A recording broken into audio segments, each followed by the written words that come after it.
हिमालय की विशाल धरोहर में एक शांतिपूर्ण स्थल है रेणुकाजी झील, जो अपनी प्राकृतिक सौंदर्य और महान इतिहास के लिए पूजनीय है।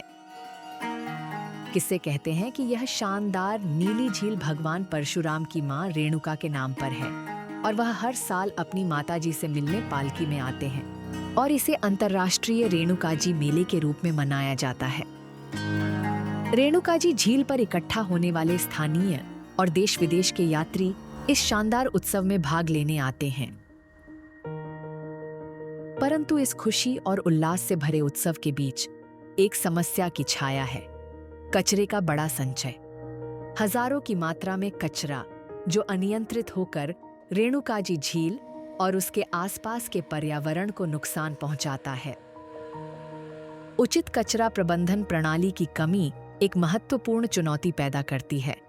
प्लास्टिक से भरे हुए कूड़ेदान, छोड़े गए वस्त्र और जगह जगह फैले हुए कचरे के ढेरों ने उत्सव के बाद के दृश्य को अंधकार में डाल दिया है।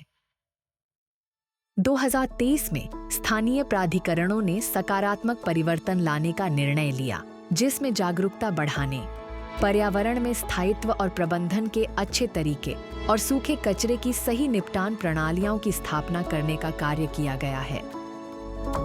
हिमाचल प्रदेश सरकार ने नवंबर 2023 में एक सामूहिक प्रयास के रूप में पूरे देश में चलाए जा रहे सेव वेटलैंड्स अभियान के तहत ग्रीन रेणुकाजी अंतर्राष्ट्रीय मेले का शुभारंभ किया।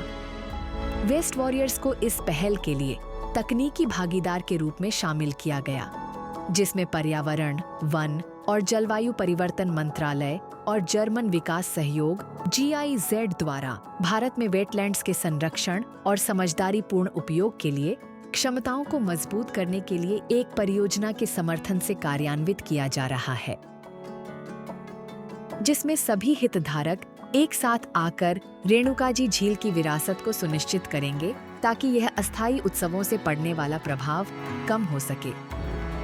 स्थानीय लोगों और छात्रों का समर्थन जागरूकता फैलाने में महत्वपूर्ण रहा, जिन्होंने मेले के दौरान जिम्मेदार कचरा प्रबंधन के बारे में जागरूकता फैलाने में एक अहम भूमिका निभाई।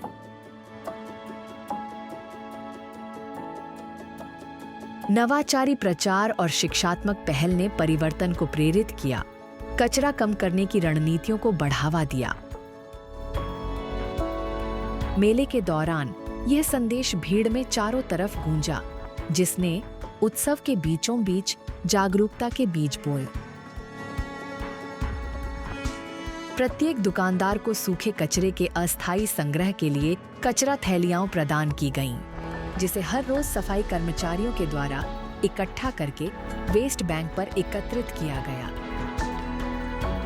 सभी प्रयास सफल रहे जब मेले के अंत में 4 मीट्रिक टन कचरा इकट्ठा किया गया, जिसे पहले जलाया या फेंक दिया जाता था। इसके बाद कचरे को देहरादून के हर्रावला में स्थित मटेरियल रिकवरी फैसिलिटी में ले जाया गया। यहाँ पर इस कचरे का अलग अलग वर्ग में विभाजन किया गया और इसे अब आगे की प्रक्रिया के लिए भेजा जाएगा। सभी हितधारकों ने इस पहल को सफल बनाने में महत्वपूर्ण योगदान दिया।